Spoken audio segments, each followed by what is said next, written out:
Salut tout le monde! Alors aujourd'hui, je vais vous faire une vidéo sur les graines germées car vous avez été très nombreux à vouloir en savoir plus.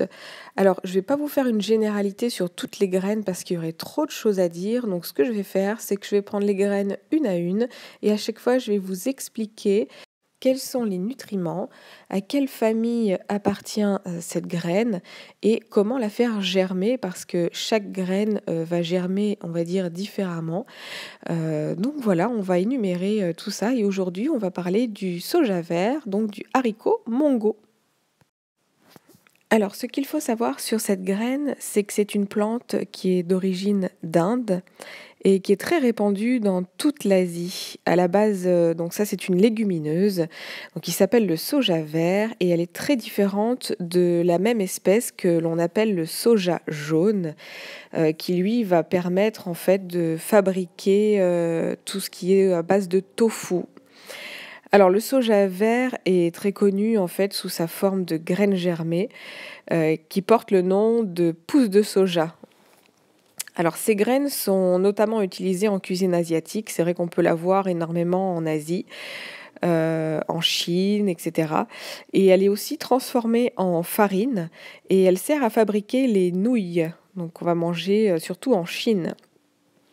Alors cette graine est bourrée de nutriments, de vitamines, donc notamment vitamine A, B1, B2, B3, B5, B6, B8, vitamine C, vitamine E, vitamine K, riche en sels minéraux, calcium, fer, magnésium, phosphore, potassium, sodium, soufre, cuivre, manganèse, zinc et sélénium. Alors elle a également des propriétés reminéralisantes, reconstituantes et elle est très bénéfique pour les ongles et les cheveux.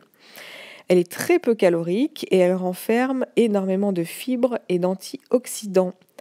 Et il faut savoir que c'est aussi une source de protéines très intéressante car on a environ 24 grammes de protéines pour 100 grammes. Alors cette graine est très économique parce qu'on peut faire avec 1 kg de graines, on donne 4 kg de pousses. Alors ce qui est génial, c'est qu'elle est disponible toute l'année, cette graine. Et l'idéal, c'est vraiment de la consommer en jeune pousse et crue. Alors on peut également faire cuire les graines dans de l'eau environ 30 à 45 minutes, comme des lentilles par exemple. Mais il vaut mieux les faire tremper quelques heures avant de les cuire. Comme toutes les graines ou les céréales d'ailleurs, il vaut mieux toujours les faire tremper pour pouvoir justement libérer toutes les enzymes et surtout pour éviter de les faire cuire trop longtemps. Alors quand on va les faire pré-germer, on appelle ça, les tremper, on va les faire cuire beaucoup moins longtemps. Alors on peut aussi poêler les germes très rapidement dans un wok par exemple avec des légumes. Donc c'est très très sympa à manger comme ça. On utilise une marque bio de préférence et le mongo va germer partout. Partout où vous allez le mettre, il va pouvoir germer, que ce soit dans un saladier, dans un bocal, dans un germoir, peu importe. Alors le temps de trempage des haricots mongo, c'est à peu près 4 heures.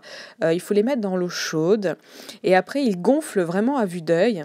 Et un volume de graines à peu près, vous mettez pour 4 volumes d'eau chaude. Et vous rincez en fait vos graines 2 fois par jour et 3 fois par jour si vraiment on est en période de grande chaleur ou de canicule.